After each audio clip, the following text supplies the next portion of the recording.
Good morning दोस्तों, मैं Sarfuddin sir और आपका अपना यूट्यूब चैनल है मैथ बाय सरफुद्दीन सर में आपका स्वागत है। दोस्तों आज हम लोग जो है प्रतिशत के कुछ क्वेश्चनों पे बात करते हैं जहां पे आपसे पूछा जाता है नया भाव और पुराना भाव के बारे में। तो दोस्तों ये क्वेश्चन हमने लिया है, ये क्वेश्चन पूछा गया है सीजीएल मेंस में। कह रहा है कि चीनी के भाव में 20% की कमी हो गई तो अब एक व्यक्ति 160 रुपये में 8 किलोग्राम चीनी अधिक खरीद सकता है। चीनी का प्रति प्रारंभिक भाव क्या होगा। दोस्तों इसमें दो चीज पूछा जाता है, एक तो प्रारंभिक भाव या पुराना भाव और नया भाव, पुराना भाव और नया भाव ये पूछा जाता है या प्रारंभिक भाव पूछा जाता है। दोस्तों यही आपसे पूछ लिया जाता है, दो में से कोई एक पूछा जाता है, या तो आपसे पुराना भाव पूछा जाता है या आपसे नया भाव पूछा जाता है। नया भाव पुराना भाव क्या हो गया, ये पुराना भाव हमारा प्रारंभिक भाव हुआ कब, जब उस वस्तु में जो वृद्धि या कमी नहीं हुई उसके पहले उसका भाव कितना था, और जब वृद्धि और कमी हो गई तो अब उसका भाव कितना है, उसको हम नया भाव कहेंगे। तो दोस्तों आपको इसके पहले क्या बताया गया था, आपको इसके पहले बताया गया था कि कोई वस्तु ज़्यादा होती है किससे ज़्यादा होती है और कोई वस्तु कम होती है तो वो किससे कम होती है। तो ये बताया गया था कि कोई भी वस्तु जो है x/y से ज़्यादा होती है और कमी उसमें किस में होती है, x/x + y से। ये हमारी कमी हो गई दोस्तों, और ये हम ज़्यादा हो गए। इसको हमने पिछले वीडियो में लिया था और हमने आपको बताया था कि ये बार बार आने वाला है। हम जब चाल समय दूरी में पढ़ेंगे तो भी ये मिलेगा, लाभ हानि में पढ़ेंगे तो भी ये मिलेगा, हम क्षेत्रफल या इस टाइप के क्वेश्चन में हम पढ़ेंगे तो भी हमको ये चीज़ मिलेगी दोस्तों। तो अब ये देखेंगे कि ये ज़्यादा हो रही है किससे दोस्तों, x/y से ज़्यादा हो रही है, और कम किससे हो रही है, x/x + y से। तो ये कमी हो रही है दोस्तों, ये क्या है, कमी हो रही है, और ये हमारे पास ज़्यादा है। तो दोस्तों ये कह रहा है कि चीनी के भाव में 20% की कमी हो गई। 20% की कमी को हम क्या लिखेंगे फ्रैक्शन में, 1/5। इसका मतलब कि किसी वस्तु में 1/5 की कमी होने पर तो अब वो किससे ज़्यादा होगी दोस्तों, अगर 1/5 से कमी हो रही है तो x की वैल्यू 1 हो गई, तो यहाँ से y की वैल्यू कितना हो जाएगी, 4 हो जाएगी। अगर x की वैल्यू 1 हो गई और y की वैल्यू 4 हो गई तो x/y बराबर कितना हो जाएगा दोस्तों, 4 हो जाएगा। इसका मतलब कमी अगर हमारी 1/5 से हो गई और 1/5 से कमी हो गई तो ज़्यादा किससे होगा दोस्तों, 1/4 से। और यह कह रहा है कि 1/4 किसके बराबर है दोस्तों, 8 किलोग्राम अधिक मिल रहा है। क्या मिल रहा है, 8 किलोग्राम अधिक। कब, जब हमको 20% की कमी हो गई। तो ये देखेंगे पिछले वाला भाव हमारा जो ज़्यादा हो गया और ये हमारी कमी हो गई। अगर हम देखते हैं कि अब नया भाव कितना हो जाएगा, तो दोस्तों अब अगर 1/5 8 के बराबर हो जाएगा तो 5 बटे कितना हो जाएगा, 40 हो जाएगा। लेकिन देखिए 1/4 किसके बराबर हो दोस्तों, 8 किलोग्राम के बराबर होगा। तो एक यदि 8 के बराबर होगा तो 4 किसके बराबर हो जाएगा दोस्तों, तो 4 किसके बराबर होगा, 32 के। 4 किसके बराबर होगा तो दोस्तों 32 के। इसका मतलब कि 1/4 जो है 1/4 8 के बराबर हो जाएगा। यदि 1 8 के बराबर होगा तो 4 किसके बराबर हो जाएगा दोस्तों, 32 के। इसका मतलब ये हो गया कि वह 160 रुपये में पहले 32 किलो जो है चीनी खरीदता था। क्या खरीदता था दोस्तों, 160 रुपये में पहले वो 32 किलो चीनी खरीदता था। जब उसके मूल्य में 20% की कमी हो गई तो 8 किलोग्राम अब वो ज़्यादा खरीद रहा है। इसका मतलब अब वो 40 किलो खरीदेगा।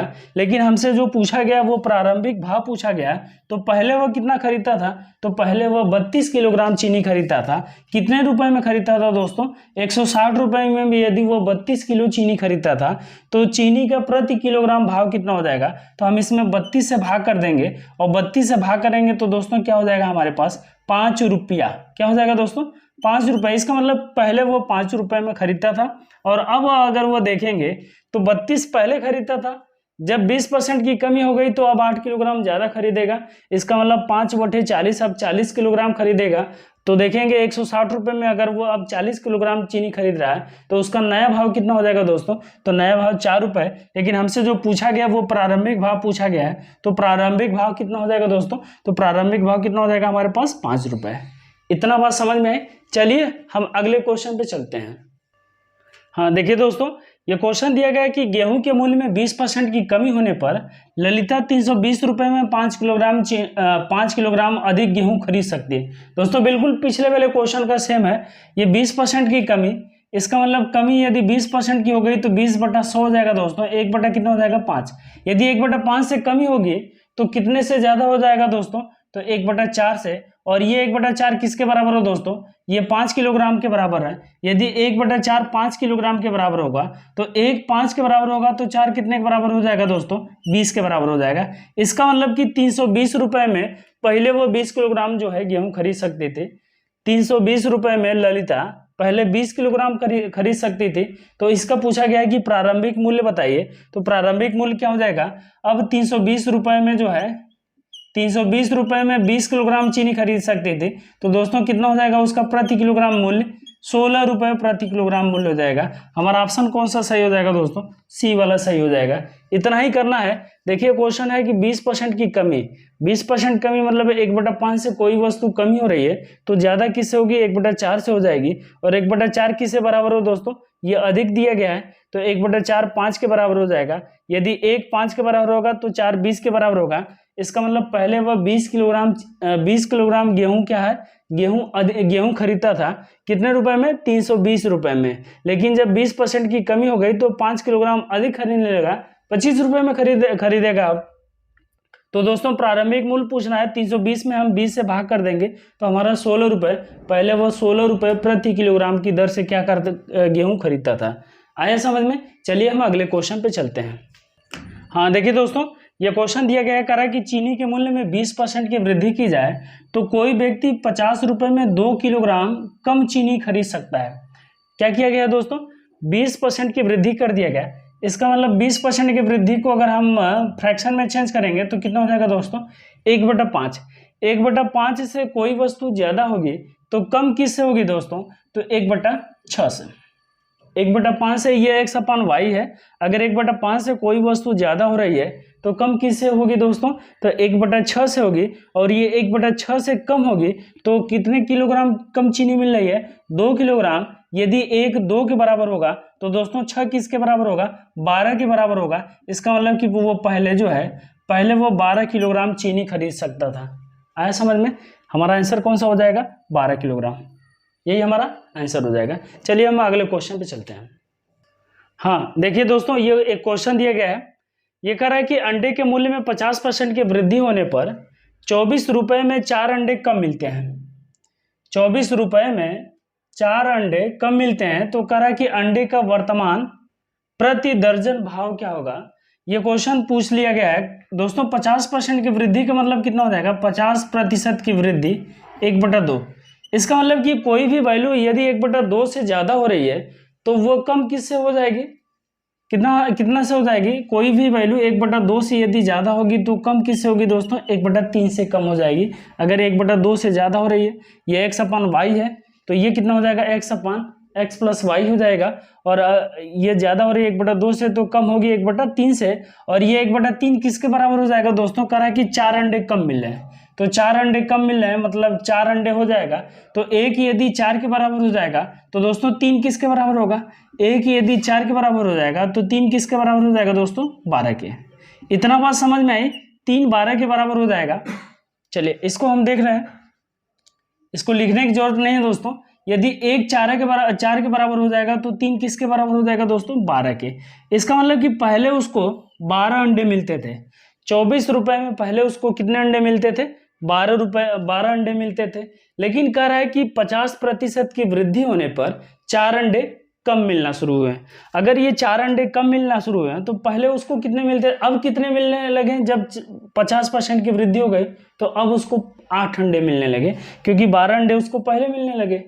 और 50% की जब वृद्धि हो गई तो 4 अंडे कम मिले हैं। तो अब कितना मिल रहे हैं दोस्तों, 8 अंडे मिल रहे हैं। कब, जब 50% की वृद्धि हो गई। और ये जो है 24 रुपए में, कितने रुपए में दोस्तों, 24 रुपए में। तो यदि हम ये कह दें कि प्रारंभिक जो है, जो प्रारंभिक है, प्रारंभिक में उसे 12 अंडे मिल रहे थे, वर्तमान में उसको कितने मिल जाएंगे दोस्तों, तो वर्तमान में उसको 8 अंडे मिलेंगे, वर्तमान में 8 अंडे मिल जाएंगे। और ये वर्तमान में यदि 8 अंडे मिलेंगे कितने रुपए में, 24 रुपए में, यदि 24 रुपए में 8 अंडे मिल रहे हैं तो एक अंडे का मूल्य कितना हो जाएगा दोस्तों, तो एक अंडे का मूल्य 3 रुपए हो जाएगा। और हमसे पूछा गया कि प्रति दर्जन मूल्य बताइए, तो यदि एक अंडे का मूल्य 3 रुपए है तो बताइए एक दर्जन में कितने अंडे होते हैं, तो एक दर्जन में टोटल 12 अंडे होते हैं। यदि एक अंडे का मूल्य 3 रुपए है तो 12 अंडे का मूल्य कितना हो जाएगा दोस्तों, तो 12 अंडे का मूल्य 36 रुपए। ये वाला हमारा ऑप्शन सही हो जाएगा। कितना हो जाएगा दोस्तों, 36 रुपए।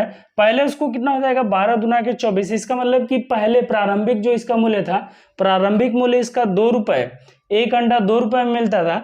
लेकिन जब 50% की वृद्धि हो गई तो जाहिर सी बात है 50% की वृद्धि होगी तो वो दाम बढ़ेगा और कितना हो जाएगा दोस्तों, अब उसको 3 रुपए में एक अंडा मिल रहा है तो एक दर्जन कितने रुपए में मिलेगा दोस्तों, 36 रुपए में। कौन सा ऑप्शन हमारा सही होगा, तीसरा वाला ऑप्शन हमारा सही हो जाएगा। आया समझ में। चलिए अगले क्वेश्चन पे। हाँ देखिए दोस्तों, ये क्वेश्चन दिया गया है, ये क्वेश्चन कर रहा है कि एक सेब के मूल्य में 20% की कमी होने पर एक व्यक्ति 54 रुपए में 10 सेब अधिक खरीद सकता है। मूल्य में कमी होने के बाद सेब का प्रति दर्जन, देखिए दोस्तों यहाँ दिया गया है मूल्य में कमी होने के बाद सेब का प्रति दर्जन भाव क्या था, प्रति दर्जन मूल्य का था।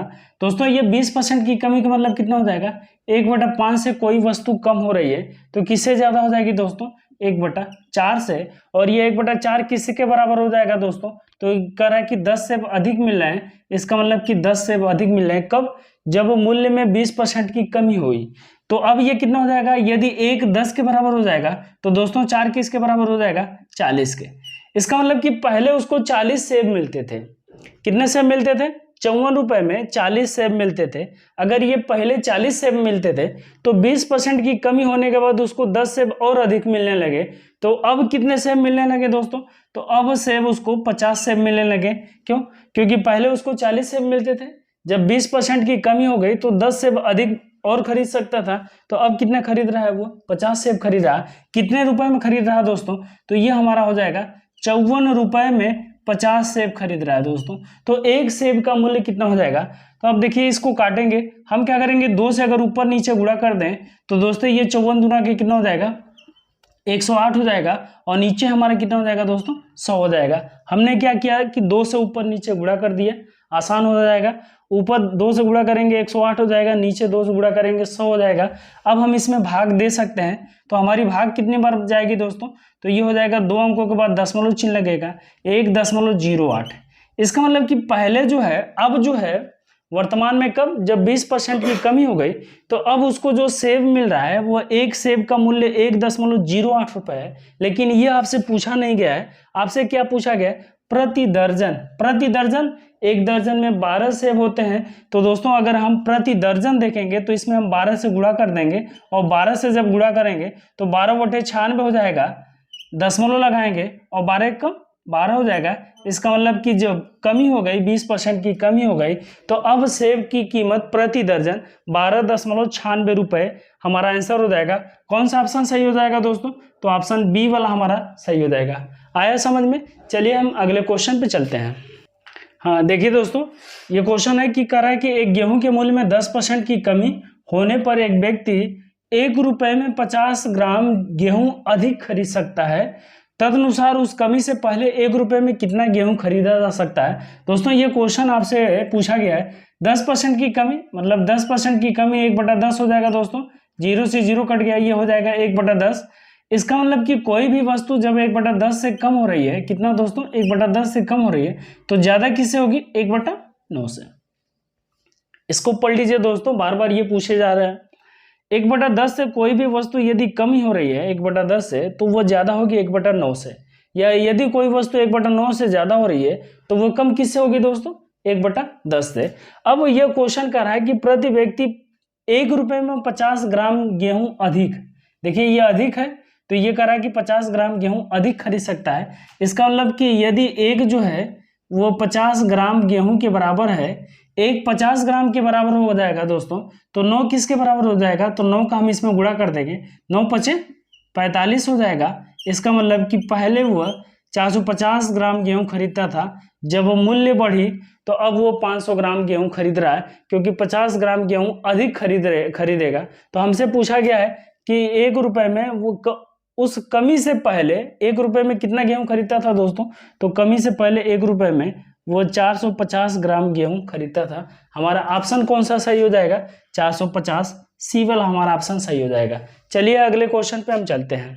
हाँ देखिए दोस्तों, ये क्वेश्चन दिया गया है, कह रहा है कि किसी वस्तु की कीमत में 21% की कमी हो गई। देखिए दोस्तों, ये क्वेश्चन बहुत बढ़िया है। ये पूछा गया है 21% की कमी करने पर कोई व्यक्ति 100 रुपए में 3 किलोग्राम अधिक वस्तु खरीद सकता है। वस्तु की प्रति किलोग्राम कम की गई कीमत कितनी होगी। दोस्तों ये आपसे क्वेश्चन पूछा गया, ये बहुत ही बढ़िया क्वेश्चन है। ये सीजीएल मेंस 2019 का क्वेश्चन दिया गया है दोस्तों। 21% की कमी का मतलब 21 बटा हम क्या लिख सकते हैं दोस्तों, 100 लिख सकते हैं। ये कमी है, ये किससे कमी होती है दोस्तों, x/x प्लस y से ये कमी होती है। तो ये ज्यादा किससे होती है दोस्तों, x/y से ये ज्यादा होती है। यदि x की वैल्यू 21 है, x की वैल्यू क्या है दोस्तों 21 है, तो यहाँ पे भी 21 होगा, x प्लस वाई से हो जाएगा। तो y अकेले कितना हो जाएगा दोस्तों, तो हम इसको लिख सकते हैं ये 21 बटा और ये हो जाएगा हमारे पास 79। देखिए इतना ज्यादा होगा कि नहीं होगा। y की वैल्यू अकेले 79 और x की वैल्यू अकेले 21 हो जाएगा। तो यहाँ x/x प्लस वाई जब इन दोनों को जोड़ेंगे तो ये हमारे पास 100 हो जाएगा। तो ये हमारा हो जाएगा x/y से ये कितना हो रहा है, 21 बटा 79 ज्यादा हो रहा है। और ये दोस्तों किसके बराबर हो जाएगा, तो ये ज्यादा हो रहा है क्वेश्चन। अब ये कह रहा है कि 3 किलोग्राम अधिक वस्तु खरीद सकता है। कितना किलोग्राम, 3 किलोग्राम दोस्तों अधिक वस्तु खरीद सकता है। तो अब यहां से हम देखेंगे कि 21 बटा 79 किसके बराबर हो दोस्तों, ये 3 के बराबर होगा। 21 बटा 79 जो है किसके बराबर हो जाएगा दोस्तों, 3 के। यदि हम इसकी वैल्यू फाइंड करें x की, तो यदि जो है 21 3 के बराबर हो जाएगा तो x किसके बराबर हो जाएगा दोस्तों, तो x जब हम फाइंड करेंगे कि x किसके बराबर हो जाएगा, तो 3 से काट लेंगे, 3 7 21 हो जाएगा। तो जो x की वैल्यू हो जाएगी वो 79 बटा कितना हो जाएगा दोस्तों, तो 79 बटा 7। इतना बात समझ में। x की वैल्यू कब, ये कब की बोल रहे हैं दोस्तों, ये पहले है। इसका मतलब कि पहले उसको इतना किलोग्राम मिलता था, 79 बटा 7 किलोग्राम मिलता था। लेकिन अब जो है जब 21% की कमी हो गई दोस्तों, तो 3 किलोग्राम 3 किलोग्राम वस्तु अधिक खरीद सकता है।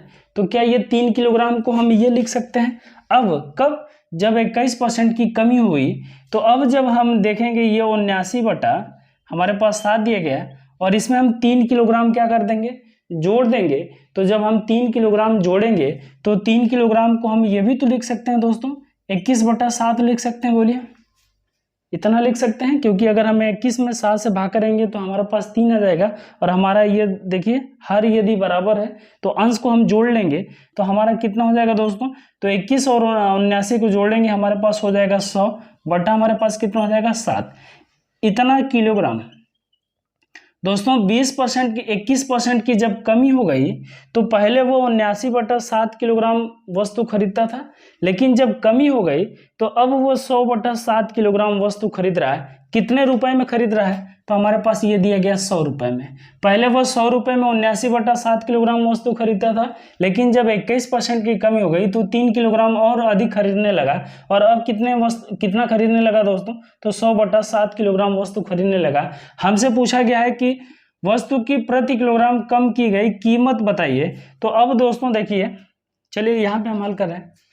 ये 100 रुपए दिया गया दोस्तों, और 100 रुपए में अब वो जो खरीद रहा है कितना किलोग्राम, 100 बटा 7 किलोग्राम खरीद रहा है। तो हम इसमें 100 बटा 7 किलोग्राम से जब भाग कर देंगे दोस्तों, तो ये 100 से 100 कट गया, ये 7 ऊपर चला जाएगा तो हमारा हो जाएगा 7 रुपए।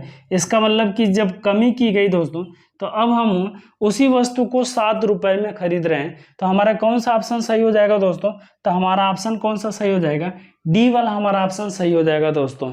आया समझ में दोस्तों। यदि हमारी वीडियो आपको पसंद आ रही है दोस्तों, हमारा जो वीडियो है यदि आपको पसंद आ रही है दोस्तों, तो हमारे चैनल को लाइक करिए, शेयर करिए और सब्सक्राइब करिए। और ऐसे ही वीडियो पाने के लिए दोस्तों अगली वीडियो हम फिर बनाएंगे ऐसे ही क्वेश्चन पे। ये बहुत ही आसान क्वेश्चन होते हैं दोस्तों, जो बार बार परीक्षा में पूछे जाते हैं। और हमारे साथ आप बने रहिए, आपका सिलेक्शन 100% श्योर हो जाएगा दोस्तों, मैथ में कोई भी प्रॉब्लम नहीं होगी। बच्चे मैथ से बहुत ही घबराते हैं, लेकिन मैथ कुछ भी नहीं है। आप अपना कैलकुलेशन मजबूत करिए, आपकी मैथ मजबूत हम कराएंगे, ये हमारी जिम्मेदारी है। चलिए दोस्तों, फिर हम मिलते हैं अगले वीडियो में।